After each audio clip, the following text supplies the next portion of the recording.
First of all, I want to ask you guys something. You had just reviewed an Anderson Cooper interview with an eyewitness at the scene. Is that right? That's correct. Right. And what were your thoughts? I haven't seen this yet. What did you guys witness? I don't want to speak for Marcia, but I think we both probably agree that it raises some real questions because I don't think, at least in watching the interview when I did, that it's determined at this point whether or not Zimmerman was on top or not on top when the shot went off. What did this guy say? This interviewee. What he said was that he saw two figures struggling. It was very dark, so he couldn't see exactly who was on top and who was on the bottom. But he did hear somebody cry out for help.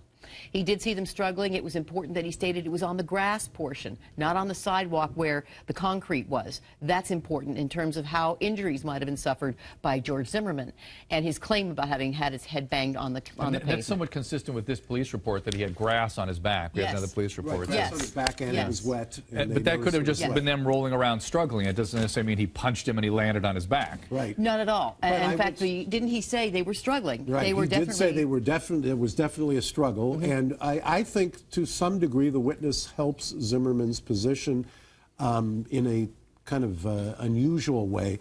But even more so, the fact, and maybe we'll agree again, that would be a first. That would be crazy.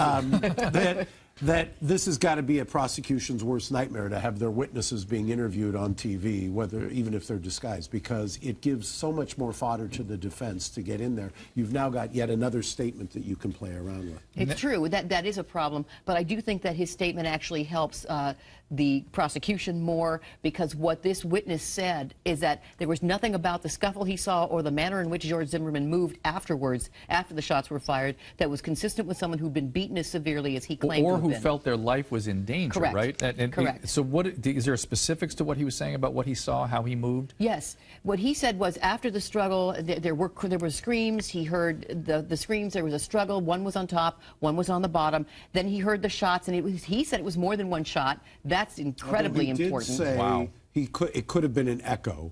And that may be because he's already been influenced by having heard the media reports that there was only one shot. Who knows? And he was a very savvy. This was not this was a very intelligent witness in the sense that he cautioned.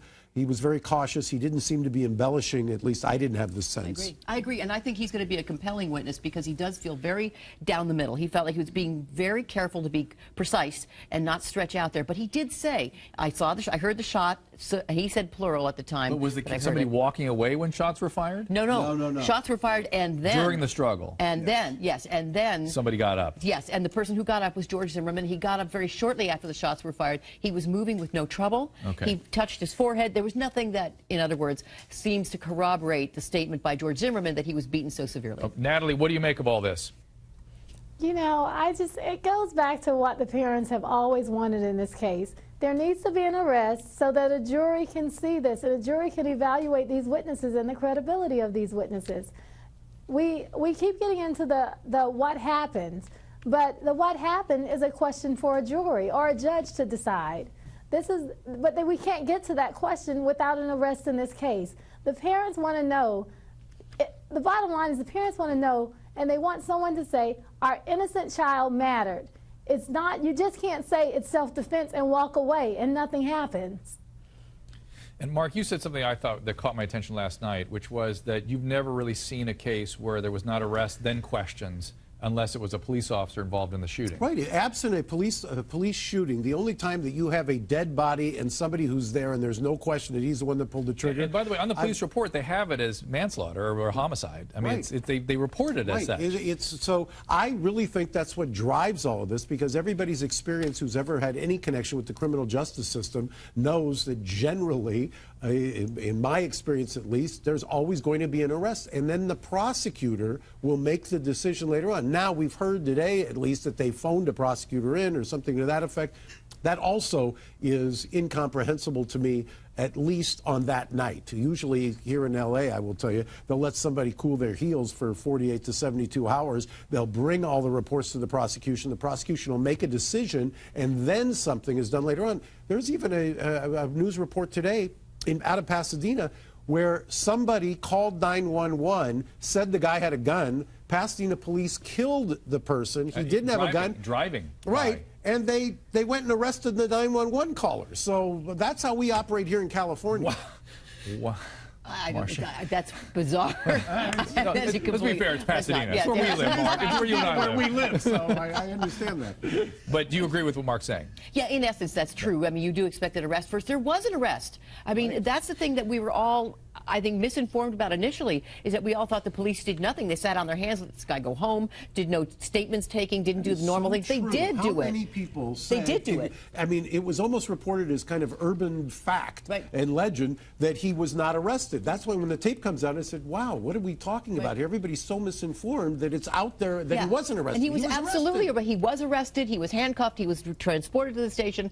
And the lead investigator took the case to the DA and asked to file it. That night? That night. That night. So, and the DA turned it down, or they call them the state's attorneys there, and at least what's being reported, and God, because there's been so much misinformation, I don't want to create any more. But at least what's being reported is that the state's attorney said no, we need further investigation.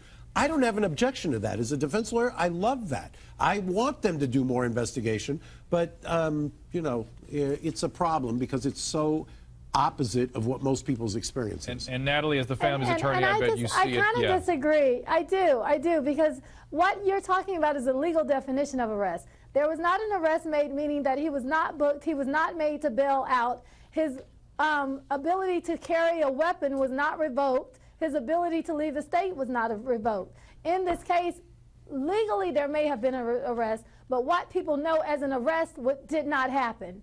George Zimmerman is a free man. He can go and get another gun. He can leave the country if he wants. He can do whatever he wants right now. He does not have to face a jury. Go ahead, Mark. Yeah, you're absolutely right. They didn't file a case against him, but there's no question that he was arrested under the legal definition of what an arrest was, which is totally different than what was initially being reported. And then he was let go quickly thereafter. Right, and whether he was booked or whether he had anything revoked or whether a jury's going to hear it, those are decisions that are still going to come. If the state's attorney says they're going to file charges, he'll be rearrested, he will be booked, he will then have bail set, and he will not be able to carry a firearm during the pendency. And as I understand right now, they have to beat a grand jury. Right, those are decisions that will come. Those are decisions that will come because of the public outcry. The parents were told this case was done. It's self-defense, we cannot arrest. That's what the parents were told when they found out that their 17-year-old son was killed by someone and he was doing nothing wrong. No parent wants to hear that. Nobody wants to hear that about their child. And without the public outcry, this would have never happened. A special prosecutor would have never been assigned. Neither would have been a grand jury have been convened on April 10th. Yep. Natalie, I think you're right. I think that is that's what catapulted this thing into everyone's consciousness. That is what's so scary about this case, and that's why we're still here digging into it tonight. Thank you, Marcia. Thank you.